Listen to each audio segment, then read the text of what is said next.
उत्तर सोलापूर तहसील कार्यालयाजवळील पत्रकार नगरातील महिला वकील पद्मजा रणजित बनहट्टी यांच्या भाड्याच्या घरातून 6,34,500 रुपयांचा ऐवज चोरणाऱ्या चोरट्याला पोलिसांनी जेरबंद केले आहे। सध्या तो न्यायालयीन कोठडीत आहे। पोलिसांनी अवघ्या 24 तासात या चोरीची उकल केली आहे। शुभम सीताराम कजाकवाले वय 19 राहणार लष्कर उत्तर सदर बाजार असे त्या संशयिताचे नाव आहे।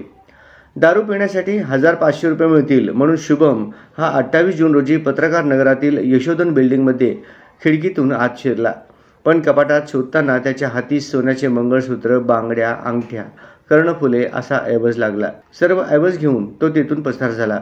पोलिसांनी परिसरातील CCTV फुटेजची पडताळणी केली आणि एका अंमलदाराने त्या संशयितास ओळखले।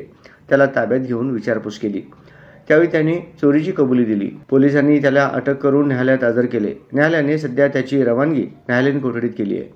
त्याला दारूचे व्यसन असून काही महिन्यापूर्वी त्याला विजेचा शॉक लागल्याने त्याच्या शरीराचा एक अवयव जळालेला असल्याचे पोलिसांनी सांगितले।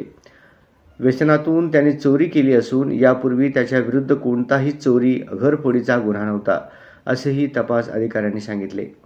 शहर गुन्हे शाखेचे सहाय्यक पोलीस निरीक्षक विजय पाटील यांच्या नेतृत्वाखाली पोलीस अंमलदार राहुल तोगे, आबाजी सावळे, अजिंक्य माने, धीरज सातपुते, विठ्ठल येलमार यांच्यासह सायबर पोलिसांकडील प्रकाश गायकवाड, मच्छिंद्र राठोड, चालक सतीश काटे यांच्या पथकाने ही कारवाई पार पाडली।